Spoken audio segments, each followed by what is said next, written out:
Hey everyone, we have another tag for you. Number Tuesday.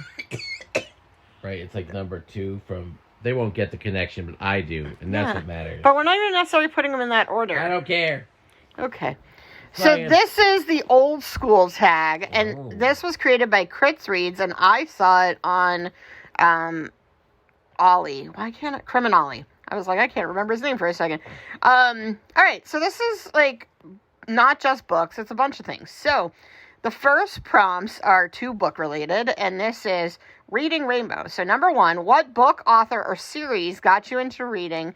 And so I'm going to say like the first book that I remember actively reading was the Little House series. And so that inspired me to want to read more books because I read that with my dad every day. And, so that's what kind of got me into reading very, very young. What about you? Take a look. It's in a book. A bunch of murders. Right? Isn't that Little House on the Prairie? It's all about these bears that show up and just eat everyone. No, they did murder, they didn't murder the Native Americans, but they took their land. That was nice of them. Yeah. Great. I mean, I didn't know at the time. All right. Remember that time that you stole land from the Native American people? No, I didn't. The Ingalls and then you desecrated their grounds, and you were like, I don't even care. It's the kind of person I am. That didn't happen. I think I'm off topic. Yeah. I think I was reading a bunch of... I don't know exactly when this was, but I read Narnia. I remember reading Narnia when I was really little. The Chronicles of Narnia, huh? You read comics, too. Yeah, but I was reading Narnia before that. Oh, okay. So, I don't remember exactly how old I was, but I read it in a closet, which was good, because, I read Wardrobe, the Lion, Witch, and the Wardrobe, in, a wardrobe kind of thing, so... Yeah, I remember reading those, too. Yeah. All right, number 2, what author or book got you into your current favorite genre? And so, I don't really, have... I guess my favorite genres are either, literary / general fiction or mystery thrillers, so... I would say Catcher in the Rye was probably the book that got me into, literary fiction. And then There Were None was what got me into mysteries and thrillers. Yeah, I guess my favorite genre would be good books. Books that are well written. I don't care about genre. And so I guess I was Bradbury, because the stuff he writes is good. You didn't read him until you were 30. It said current. It says who got you into your current favorite. Oh, okay, I guess. Yeah, so but you liked Stephen King when you were really young. I guess, okay, I like horror a lot, so I guess Stephen King. That's true. I read him when I was 10 or 11 or something. Yeah, that's what I'm saying. I remember when I first read Bradbury. It was definitely later. But... Yeah, you didn't read Bradbury until after college.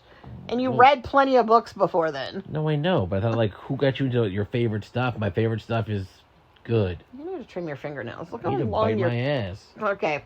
All right. Next section is mixtape. What was the first concert you ever went to, Sir Chunk? Oh, bruh. I believe it was Poison with Tesla opening for them. And if you're thinking, wow, 80's hair band, that's nerdy, it gets worse. Because the very first concert I went with my mom. It doesn't get much nerdier than that. I was only allowed to go to concerts with my youth group. That's right, you went to your creepy cult. So the only concert I went to before I graduated from high school was Michael W. Smith. And then on the day after my high school graduation, I was finally allowed to go to a concert. And I went to the WBCN River Rave. I think it was the first one.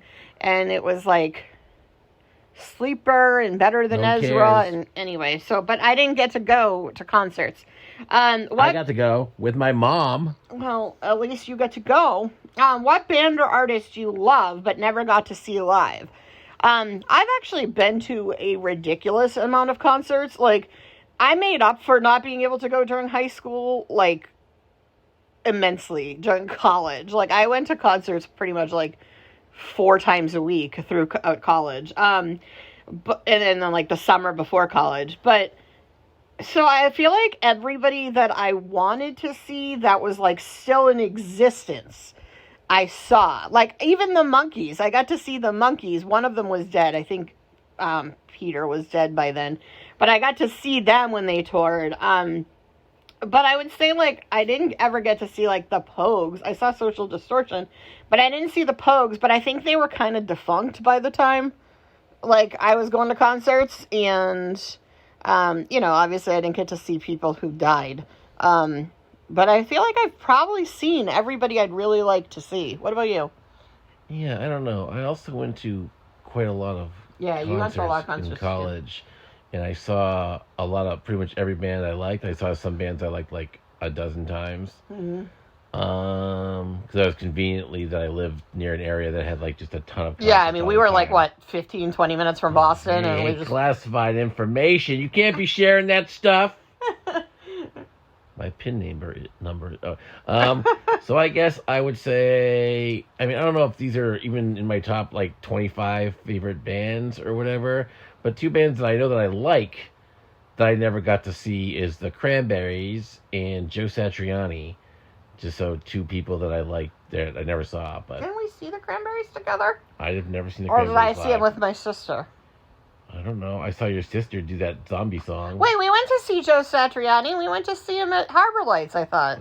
No. Didn't we? No, you crack Did addict. we think about going and then never went? Probably. Oh. All right. I only went to Harbor Lights once. Oh, to see Dar? Yeah, that concert sucked. I thought we saw Tori there, too. Oh, no, we just... No, we didn't. No, we didn't. Yeah, we're going to, and then it was like the day before, like, work or something. All right, the next one is, oh, what happened? Oh, no. All right, I always feel like somebody's watching me. Number 5, what was your favorite cartoon while growing up? For me, it was She-Ra. I was obsessed with She-Ra. I wanted to be She-Ra. I wrote, like, I have this... In 3rd grade, we had to write and make our own books. Like, we even, like, made the paper for them. It was kind of cool. But I still have mine, and I wrote a She-Ra story because I was obsessed with She-Ra. What about you? This is tough. There's a lot of cartoons. Yeah, you were obsessed with cartoons. That I liked when I was a little dude, or even a slightly older little dude. I'm gonna... Although I could say, like, G.I. Joe or Transformers or Thundercats or any of that stuff, I'm gonna lean slightly off that and have it be a tie between either the classic old school Scooby-Doo, like the really good ones, like the 13 Ghosts of Scooby-Doo and that stuff, or Thundar the Barbarian, an underappreciated cartoon, or the Dungeons and Dragons cartoon. That only went for like 2 seasons, though. That was pretty awesome. Or Birdman. Spider-Man. Or Spider-Man and His Amazing Friends. Okay, all right. So that was pretty he'll awesome. just continue for the next 7 hours if we don't stop him. Oh, did I say the Herculoids? Okay. Oh, Challenge of the Super Friends. That was awesome. Okay. So he liked cartoons, is what we've learned. He spent a lot of time watching cartoons. I don't know why you're saying. What about the Muppet Babies? I definitely like the Muppet Babies, but they weren't in the top 10. All right. They were older, I think. Yeah. Cartoons today. All right. Name a TV show or movie tied to a good memory. You're gonna have to go because I don't have a lot of good memories. So. Yeah, a good memory, or a TV show or a movie. Yeah, remember? Didn't you watch something with your brother behind like the couch? The heck are you talking about? You said you were like watching some movie and it was like scary, and you and your brother watched it behind the couch. It was just me behind the couch. Oh. That was Dreamscape. Oh. And I was terrified of the evil cobra snake guy head, which if you look at it now, it's so doofy looking. It's like, how would anyone ever be afraid of this? But it scared the hell out of me. I was like 4 or something. I like that movie, but like, that cobra guy, And I like ran behind the couch, but I like peeked around and still watched it. So we're going to count that because I talked about it. So Dreamscape. A movie that probably doesn't hold up that great right now. All right. Well, I'll try to get a picture of the Cobra guy? The Cobra guy. Yeah. You'll have to tell me if that's the correct guy. It looks awful. I don't have a lot of, like, good memories, so I think we're going to just skip on past this. You know what? The first How about that time you made out with Papa Smurf? What? Remember, you were like, hey, Papa Smurf, how you doing? Yeah, that didn't happen. I think she's lying. I guess I'll say... I saw... Mommy Cooks and Santa Claus? No, the first movie I saw in the theater was E.T., and that was kind of good, I guess. All right. Oh, I had that thing with Empire with everybody... Anyway, it's too late. Move on. Okay, moving on. All right, number 7. A movie from childhood that you still love today.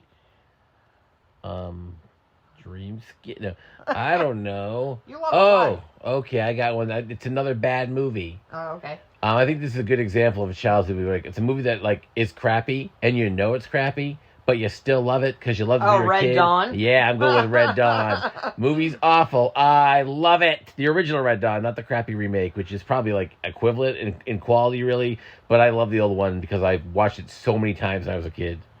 I'm gonna say the Never-Ending Story. Like I kind of lean towards Labyrinth because I did really love Labyrinth, and I think that was my favorite back then.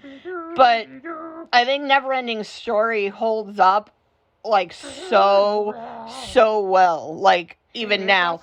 Remember when we watched The Goonies and it does not hold up? Yeah, I almost mentioned that because like I liked The Goonies when I was little. I don't know if I've mentioned this before.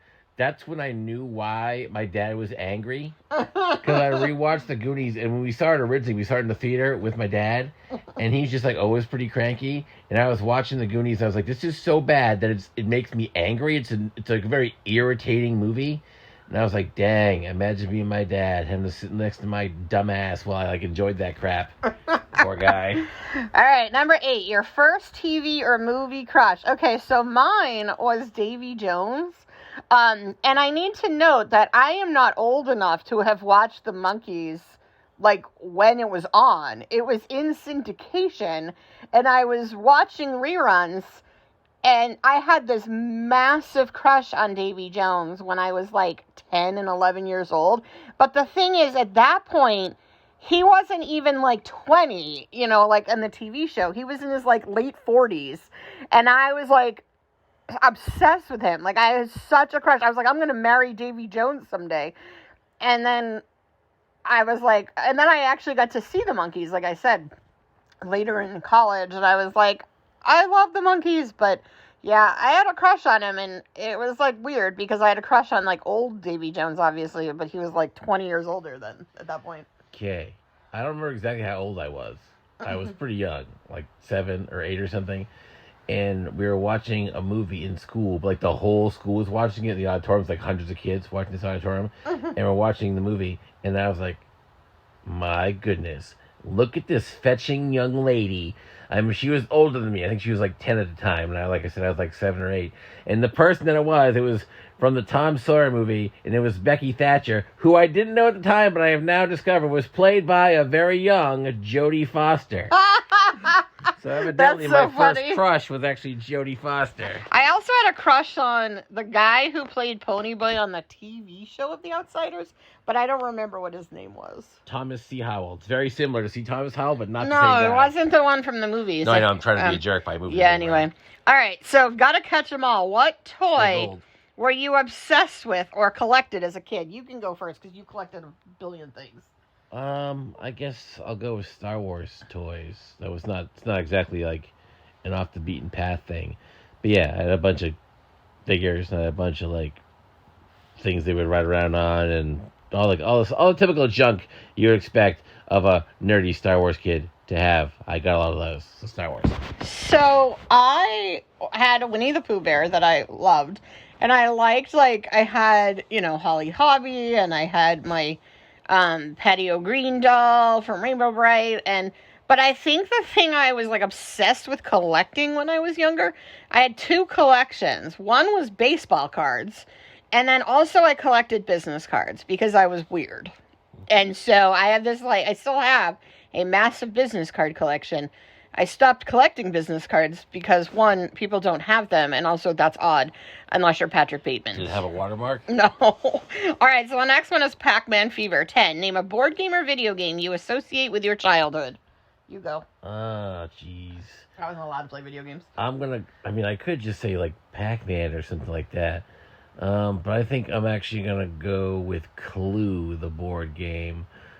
Which was when I was a kid, and maybe even now is kind of my favorite board game. I love the mystery, the detectiveness, the layout, even the rooms and the secret passages. Clue? Mr. Green. Clue? Oh, I thought you said Pac-Man. Oh, okay. What did you say? What? You said Clue. Oh, okay. Yeah, what do you think I said? I thought you said Pac-Man. I said I could have gone with Pac-Man because, of course, I played Pac-Man when I was a wee gent, or perhaps Demon Attack. That was quite a good game. I think for video games, I was obsessed with Centipede. I used to love. I loved playing Centipede in the arcade. Bruh. And pinball, but Don't even start with Centipede. You know whose name was number 1 on every Centipede arcade?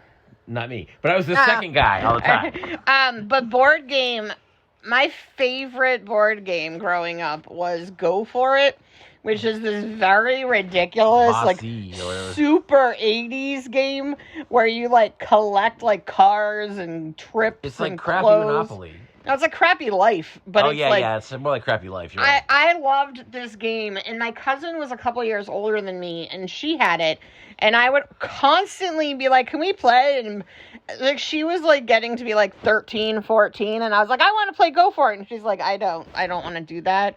And I was obsessed, and so I have owned it a couple times. I bought it, and then it got ruined in a flood in our basement, and then I got it again, and then it got, lost somehow, or probably another flood in the basement, and then we got it again, and then Sir Chunk got it for me in French, so I have the game, and I also have, isn't it On y va? I think it's, isn't it Vas-y? No. Isn't it Vas-y? Oh, I don't know, it might be. But anyway, so I have it in French and English now. I haven't played it in French because I wonder if the pictures they're probably the same. All right, so the next one is She's Got the Look. Name a clothing or trend popular when you were a kid. So I mean, I grew up in the late 80's, but I would say by the time I cared or knew about trends, I think in middle school, people were into Hammer pants, and my parents were like, no, you're not buying those. My mom's thing was and I didn't realize we didn't have a lot of money when I was growing up, but she used to basically be like, if you still want that thing in 6 months, you can have it. Which is a good way to make it so you never actually buy things that are trendy, because nothing lasts for 6 months. But when I got into high school, it was like grunge and sort of that alternative thing was really popular, and I bought my first Birkenstocks and my first Doc Martens early in high school, and I still own both of them, and they're both in still pretty good shape. And now I still buy Doc Martens. I need to get a new pair of Birkenstocks, but I have so many Doc Martens now, so that's what I'm gonna go with. Right. So if I could go with these stupid trends of either Ocean Pacific shirts, where you're just buying shirts that say Ocean Pacific. Naked co-ed, remember that? I actually like those. Or the Champion sweatshirts, which everybody in the world is having, or the starter jackets, all very terrible trends. But I'm going to go take it back a little further than that. Like warmers? And I'm going to go with jams. Oh, God. So jams, if you don't know, were basically shorts with a million different doopy-ass colors on them. And everybody, if you weren't wearing jams, you were just wearing pants, I guess. So yeah, if you had to be cool, you had to have the jams. I don't even think I know what jams are. Oh, I remember Hypercolor. Oh yeah, which reminds me of a classic moment in history sports where my friend had a Hypercolor shirt on, and all these girls were touching his shirt to make it change color. And as he was doing that, my other friend walked by and goes, "Man, I gotta get some shorts like that." Yeah, I was gonna say, which is a great move. It was just a way for people to grab you. All right, the last one is I want candy. Name a childhood snack or candy you wish was still made. A lot of the candy, actually, you can still get a lot of candy. But you know what I really loved and they don't have anymore is, what are they called? Jumpin' Jack Doritos? They were Monterey Jack Doritos, and they were really, really good. Do you remember those? No, you made those up. It was the same year as Crystal Pepsi. They were regular Doritos. You were just senile back then. No, they were not. I don't know. I feel like there's some things this isn't a childhood snack, but I love peanut butter Twix, and I can't find me any damn peanut butter Twix. That makes me mad. But more of a childhood thing. They don't make the really good everlasting gobstoppers anymore. They have these crappy knockoff things that are kind of. They have Jumpin' Jack cheese Doritos online. I can buy them right now. Great. I just discovered. Yeah, I feel like there's a bunch of foods that they don't make that I like, but I can't remember any of them right now. So I'm just gonna go with Gobstoppers and peanut butter Twix, even though that's much more recent. Oh yeah, peanut butter Twix don't exist anymore. I know, I love them. And by the way, according to Reddit, Jumpin' Jack cheese Doritos were introduced in 1990. So you were 51. Yeah, whatever. All right, that was some fun trip down memory lane. We're old. Yeah, booping stuff.